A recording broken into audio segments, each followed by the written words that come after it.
نحمده ونصلي على رسوله الكريم اما بعد اعوذ بالله من الشيطان الرجيم بسم الله الرحمن الرحيم يا ايها الناس اتقوا ربكم الذي خلقكم من نفس واحده وخلق منها زوجها وبث منهما رجالا كثيرا ونساء واتقوا الله الذي تساءلون به والارحام ان الله كان عليكم رقيبا۔ معزز حاضرین، آج کا درس سورۃ النساء کی آیات پر مشتمل ہے۔ یاد رکھیں کہ یہ سورت انتہائی عظیم سورتوں میں سے ہے۔ اللہ کے رسول صلی اللہ علیہ وسلم نے 7 سورتوں کے بارے میں فرمایا کہ جن لوگوں نے ان سورتوں کا علم حاصل کر لیا تو وہ عالم ہے۔ ان میں یہ سورہ النساء ہے، اس کے علاوہ سورۃ البقرہ، سورہ آل عمران، سورۃ النساء، سورۃ المائدہ، سورۃ الانعام، سورۃ الاعراف اور سورۃ الانفال اور سورۃ التوبہ، یہاں تک کہ یہ 8 سورتیں، ایک سورت اس میں سے کوئی ہے انفال، سورۃ الانفال کے علاوہ، تو یہ 8 سورتوں میں سے 7 سورتیں ایسی ہیں کہ جو ان کا علم حاصل کرتا ہے، اللہ کے رسول فرماتے ہیں کہ وہ عالم ہے۔ اس کا مطلب یہ ہے کہ اس کی تفقہ حاصل کرنا، اس کی فہم و فراست حاصل کر لینا آدمی کو عالم بنا دیتا ہے۔ یہ بہت ہی عظیم صورت ہے، اور جب آپ اس کو گہرائی کے ساتھ دیکھتے ہیں تو آپ پاتے ہیں کہ سورۃ البقرہ کے اندر اللہ تبارک و تعالیٰ نے منافقین کی تربیت کے بارے میں آیتیں اتاری، یعنی منافقین یہودیوں کے بارے میں بالخصوص، ہے نا، یہود کو راہ راست بتانے اور انہیں ہدایت کے راستے پہ ڈالنے، اور ان میں جو کجروی تھی اور جو ان میں جو غلطیاں تھیں اس کی نشاندہی کی گئی۔ جبکہ سورہ آل عمران میں اللہ تبارک و تعالیٰ نے نصارہ کے بارے میں بات کی اور انہیں ہدایت سے ہمکنار کرنے کے جو بھی طریقے ہو سکتے تھے وہ مسلمانوں کو سمجھایا اور نصارہ کو بتایا کہ تم میں کیا خرابیاں ہیں۔ اب جب سورۃ النساء کی باری آئی تو اس میں اللہ تبارک و تعالیٰ نے سب سے زیادہ حقوق کی بات کی، چاہے اس کا تعلق عورتوں کے حقوق سے ہوں، بچوں کے حقوق سے ہوں، یتیموں کے حقوق سے ہوں، یا دیگر تمام بنی نوع انسان کے کسی بھی شعبہ جات سے تعلق رکھنے والے کسی انسان کے حق کا مسئلہ ہو، اللہ تبارک و تعالیٰ نے سورۃ النساء کے اندر تمام تر حقوق کا بیان فرمایا ہے۔ آپ دیکھیں گے تو پائیں گے کہ اللہ تبارک و تعالیٰ نے تقریباً 24-25 نبیوں کا تذکرہ قرآن میں کیا ہے، جن میں 12 نبی کا تذکرہ صرف سورۃ النساء کے اندر موجود ہے، یعنی کسی ایک سورت میں سب سے زیادہ نبیوں کا تذکرہ سورۃ النساء کے اندر اللہ تبارک و تعالیٰ نے نبیوں کو کیا ہے۔ اسی طریقے سے اس سورت کی عظمت بہت ہی زیادہ ہے۔ تمام خطبہ آپ نے، چاہے وہ خطبہ نکاح ہو یا خطبہ جمعہ ہو یا اس کے علاوہ دیگر خطبے ہوں، ان میں آپ سورۃ النساء کی پہلی آیت کی تلاوت ہمیشہ سب سے پہلے سنتے ہیں، جس کی تلاوت ابھی میں نے آپ کے سامنے کی ہے کہ یا ایھا الناس اتقوا ربکم الذی خلقکم من نفس واحدہ وخلق منها زوجها وبث منهما رجالا كثيرا ونساء واتقوا الله الذي تساءلون به والارحام ان الله كان عليكم رقيبا۔ سورہ آل عمران کے اندر آپ نے دیکھا اور سورۃ البقرہ کے اندر آپ نے دیکھا کہ میں نے بار بار تقوی کی بات کہی۔ اب جب آپ سورۃ النساء میں پہنچتے ہیں تو اللہ تبارک و تعالیٰ تقوی کی 2 قسمیں بتاتا ہے۔ نمبر 1، تقوی وہ جس کا تعلق حقوق اللہ سے ہے، اور تقوی وہ جس کا تعلق حقوق العباد سے ہے۔ عام طور پر ہمارے اور آپ کے سماج میں، ہمارے اور آپ کے ذہنوں میں جب کسی متقی انسان کی تصویر بنتی ہے تو ہمیں لگتا ہے کہ نمازی آدمی، روزہ دار آدمی، حج کرنے والا آدمی اور دیگر تمام عبادات میں انتہائی منہمک و مصروف انسان، لیکن حقوق العباد کو ہم کہیں نہ کہیں مس کر دیتے ہیں، چھوڑ دیتے ہیں، اور ہمیں لگتا ہے کہ حقوق العباد کے بغیر بھی آدمی متقی بنتا ہے، جبکہ جب آپ سورۃ النساء کا مطالعہ کرتے ہیں تو پتہ ہی چلتا ہے کہ حقوق العباد کے بغیر کوئی آدمی مکمل متقی بن ہی نہیں سکتا۔ اسی صورت کے آپ شروع میں دیکھیے اللہ تبارک و تعالیٰ نے کیا فرمایا، اے لوگو اپنے رب سے ڈرو جس نے تمہیں پیدا کیا، یا ایھا الناس اتقوا ربکم الذی خلقکم، تم اپنے اس رب کا تقوی اختیار کرو جس نے تمہیں پیدا کیا ایک انسان سے، ایک جان سے، وخلق منها زوجها، پھر اسی سے اس کا جوڑا بنایا، وبث منهما رجالا كثيرا، پھر ان دونوں سے بے شمار مرد و عورت اللہ تبارک و تعالی نے پھیلا دیے۔ واتقوا اللہ الذی تساءلون به والارحام، اور اس اللہ سے ڈرو جس کے واسطے سے، اس اللہ سے ڈرو کہ جن رشتوں کے حوالے سے تم ایک دوسرے سے سوال کرتے ہو، اس اللہ سے ڈرو، اور والارحام اسی طریقے سے تم اپنے قریبی رشتہ داروں اور سے بھی تم سوال کرتے ہو۔ ان اللہ کان علیکم رقیبا، اللہ تبارک و تعالیٰ تمہارے اوپر نگراں ہے، یعنی وہ واچ رکھتا ہے، وہ دیکھتا رہتا ہے تم کیا کرتے ہو، تم کیا نہیں کرتے ہو، تم کس چیز کو اختیار کرتے ہو، کس کو چھوڑتے ہو۔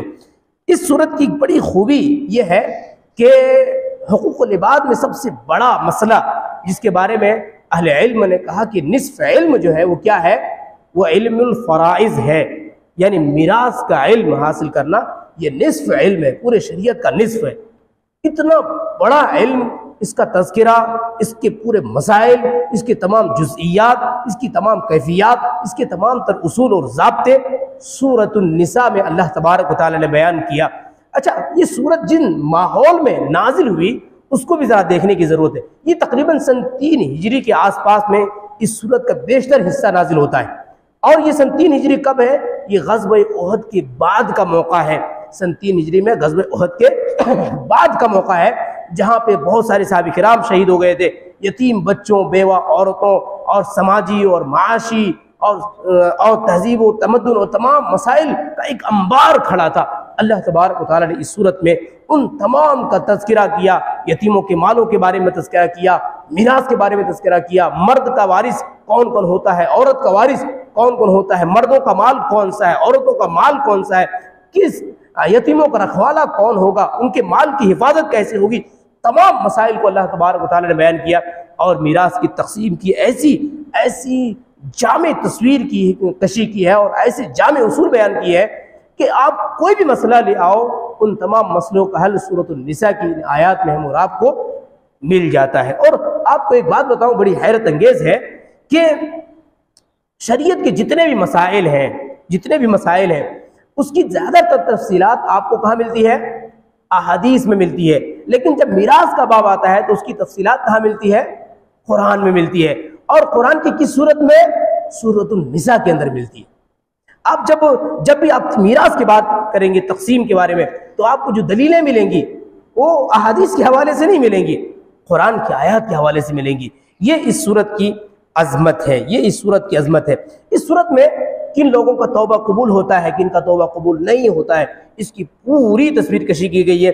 آپ سورۃ النساء کی یہ جو آیت نمبر ہے، آیت نمبر 17 سے لے کر کے 19 تک آپ پڑھیں گے تو آپ دیکھیں گے اللہ تبارک و تعالیٰ نے فرمایا انما التوبۃ علی اللہ للذین یعملون السوء بجہالہ، ان لوگوں کا توبہ اللہ تبارک و تعالیٰ قبول فرماتا ہے جو لوگ گناہ جہالت میں کر لیتے ہیں، انجانے میں کر لیتے ہیں، غفلت میں کر لیتے ہیں، ثم یتوبون من قریب، اور جلدی سے توبہ کرنے کے فراق میں رہتے ہیں، جلدی سے توبہ کر لیتے ہیں۔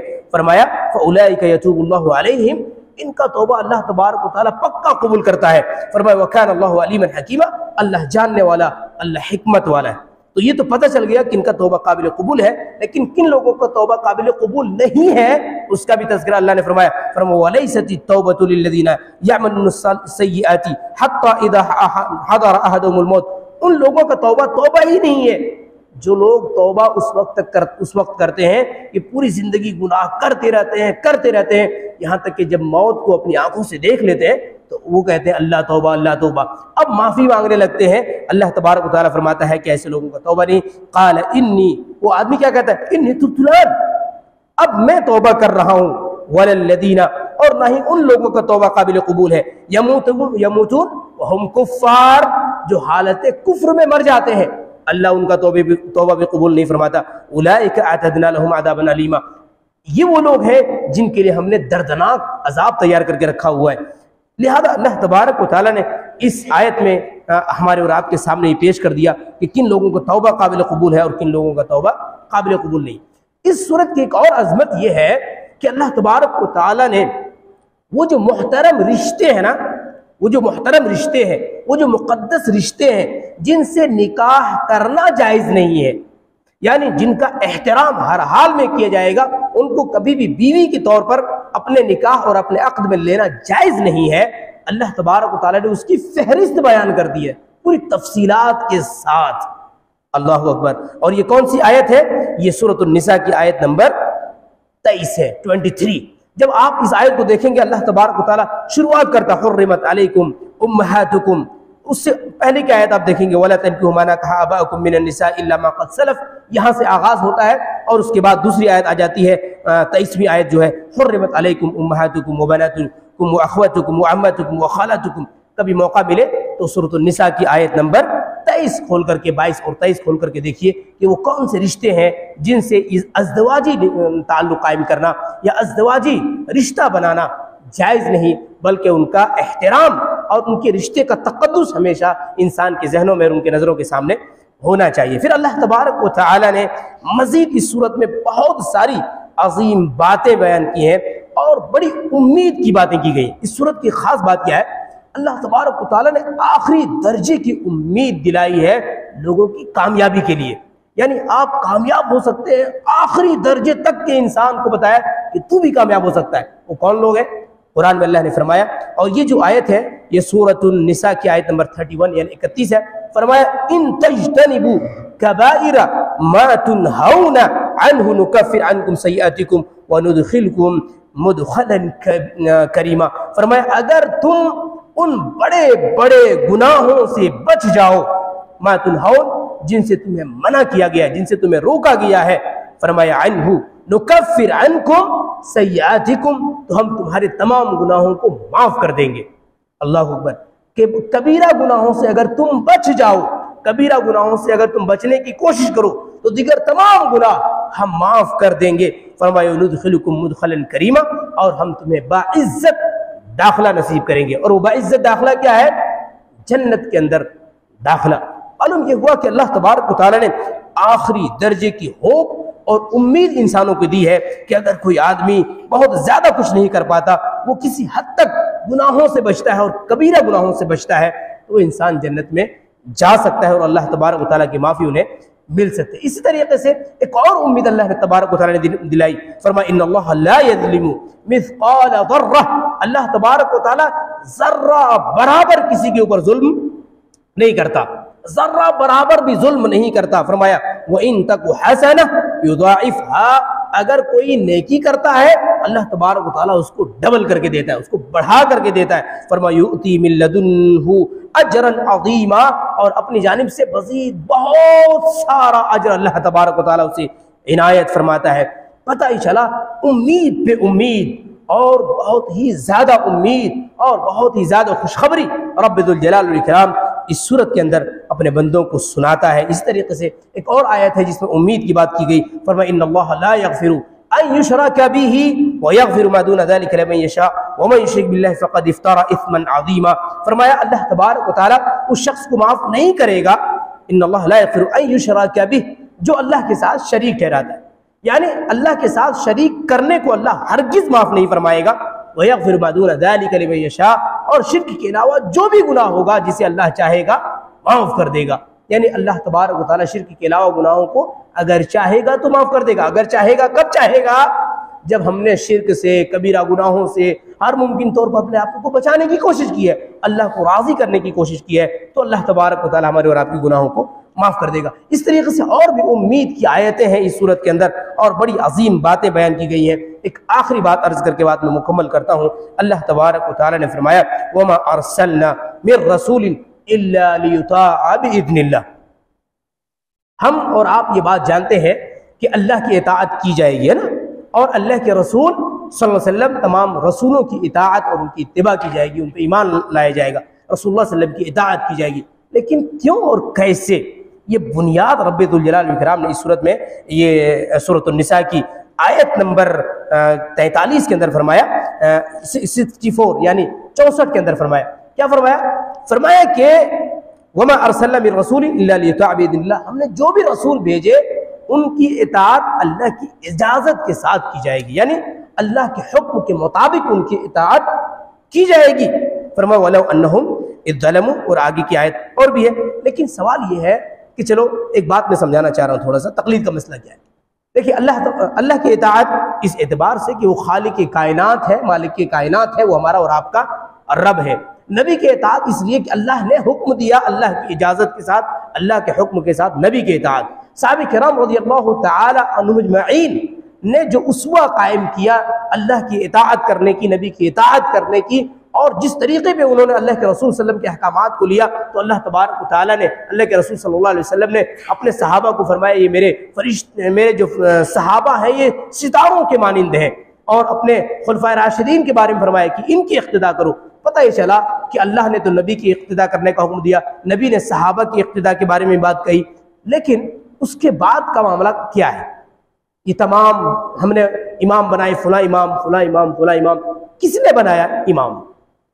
کہ بھائی ان کی اتباع بھی شرط ہے دین میں، یا ان کی اتباع کو بھی کسی حد تک دخل ہے؟ کس نے بنایا؟ ہم نے دیکھا کہ نبی کی اتباع بھی اللہ کے حکم کے ساتھ، یعنی اللہ نے حکم دیا اس لیے نبی کی اتباع کی جائے گی، اور اللہ کے رسول نے حکم دیا اس لیے صحابہ کی اتباع کی جائے گی، ان کے جو بھی نقش قدم ہے اس کو اختیار کیا جائے گا۔ لیکن اس کے بعد کسی کی اتباع کس بنیاد پہ؟ کس بنیاد پہ؟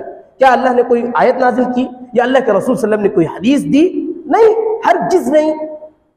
اہل علم کا مقام اپنی جگہ مسلم ہے، ان کا مرتبہ اپنی جگہ مسلم ہے، ان کا احترام اپنی جگہ مسلم ہے، لیکن ان کی تقلید کسی مخصوص انداز میں یہ درست نہیں ہے۔ علماء نے خدمات انجام دی، ہم ان کی خدمت کے معترف ہیں، انہوں نے اجتہاد کیے، ہم ان کے اجتہاد کا احترام کرتے ہیں، لیکن ایسا نہیں ہو سکتا ہے کہ جو مقام اللہ تبارک و تعالیٰ نے نبیوں کو دیا، نبی صلی اللہ علیہ وسلم نے اپنے صحابہ کو دیا، وہ مقام کسی اور کو بغیر کسی سند کے حاصل ہو جائے۔ ہم اس بات کے قائل نہیں ہے۔ قرآن کریم کی اس آیت کو یاد رکھیے گا، وَمَا أَرْسَلْنَا مِن رَسُولٍ إِلَّا لِيُطَاعَ بِإِذْنِ اللَّهِ۔ یہ آیت آپ کو 64 نمبر کی آیت ہے، اور یہ سورۃ النساء میں آئی ہوئی آیت ہے۔ بہرحال اب آج کے لیے اتنے ہی۔ اللہ تعالیٰ سے میں دعا کرتا ہوں رب ذوالجلال والاکرام ہم تمام لوگوں کو قرآن مقدس کی عظیم صورتوں کا عالم بنائے، اس کی تفقہ اللہ تبارک و تعالیٰ ہم سب کو عطا فرمائے۔ آمین، تقبل یا رب العالمین، وآخر دعوانا الحمدللہ رب العالمین، السلام علیکم ورحمۃ اللہ وبرکاتہ۔